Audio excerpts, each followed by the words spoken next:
өн өөр.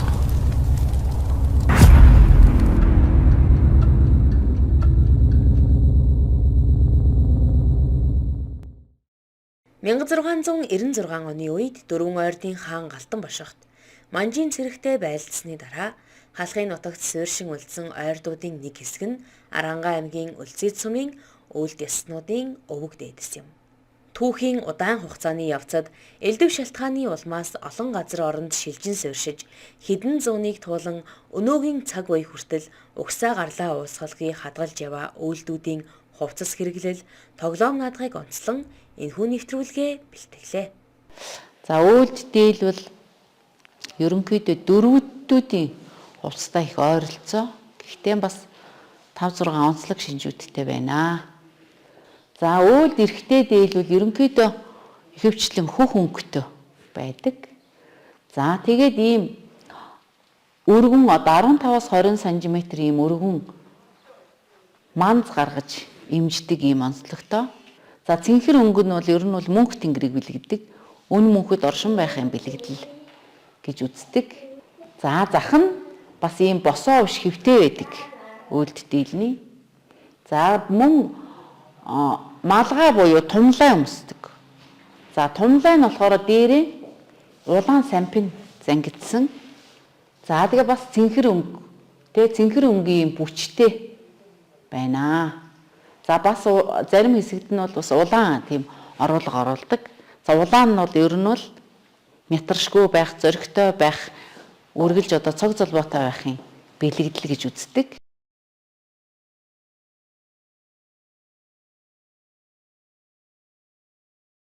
За үйлд эмэгтэйчүүд бол ерөнхийдөө улаан, дээл, хар ууж өмсдөг.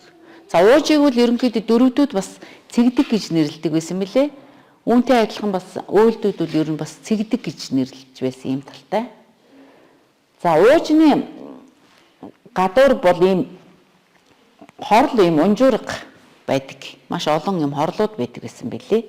За хорл бол ер нь бол мөнх найрамдлыг бэлэгцэн, нэгдлийг бэлэгдсэн цаг хугацаа тий ямар ч үед одоо метршгүй юм байх бэлэгцэн юм зүйл байдаг. За мөн үйлд эмэгтэйчүүд бол энэ цагаан захта цэгдэг нь бол ийм цагаан захта байсан байна. За нөхөрт гарсан бүсгүйчүүд бол ийм туйв зүүдэг. За туйв нь ямар юутай гэвэл ер нь үсний гэр тий үсийг одоо урт болгож харагдуулдаг юм байсан. За тэгээд үйлд эмэгтэй туйв бол юугаар онцлогтой юм гэхээр яг энэ доод хэсэгтээ ийм улаан тууз хадаж өгдөг. Энүүгээр нь бусад яснуудынхаас ийм онцлогтой байна.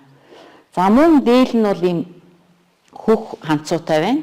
За хөхөнгөл ер нь бол бас мөнх ариун байхыг бэлэгддэг тийм ээ. За хар улаан өнгөний тухайд бол ер нь бол үйлдүүд бол бас газар шорооныхон төлөө, газар нутгийнхаа төлөө бол метршгүй чин зөрөгтэйгээр тэмцэж байсан юм мард түмэн.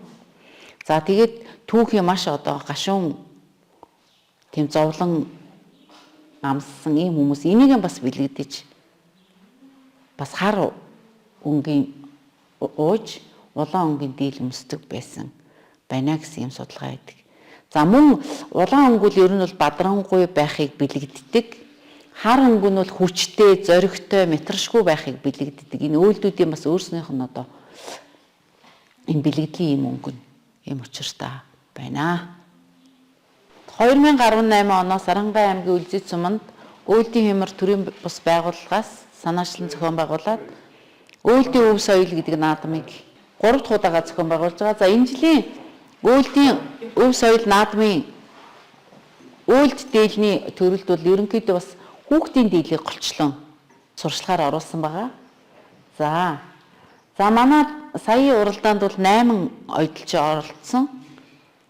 Ихэнх нь бол хүүхдийн дийлийг ойсон. За дээр нь бас гэр бүлэрээ үйлд хувцсан өмсөх, сурчлах, түгээн дэлгэрүүлэх юм зорилгоор оролцсон байгаа. За үйлдүүд бол ерөнхийдөө дээл хувцсандаа саарл өнгийг хэрэглэдэг. Энэ юутай холбоотой гэхээр манжи одоо ноёрхлын үед манж боолууд саарл өнгийг өнгийн хувцсан хэрэглэдэг байсантай ингэ холбоотой гэж үздэг. Тэгээд саарл өнгийг хувцсандаа оруулахаас зээрлдэг байгаа. За манай ойдлчид бол сүүлийн үед бас өөлд дийлээ хүүхэд багчуудаа өмсүүлэх зорилгоор бас одоо орчин үеийн хэв загварт оруулаад өнгөний одоо олон одоо зохицолгоогоор бас хийдэг болсон байгаа. За энд бол ерөнхийдөө бол нөгөө манз нь бол 15-аас 20 санж байдаг. А энд бол яг бас орчин үед зохицуулаад ингээд эмжээрийг бас нарийн гаргаж өгсөн байгаа. За тумлааны хувьд бол бас ингээд хүүхдүүдэд зохицуулаад ингээд өнгийг бас арай жоохон өөрчлөөд ингээд оруулсан байгаа.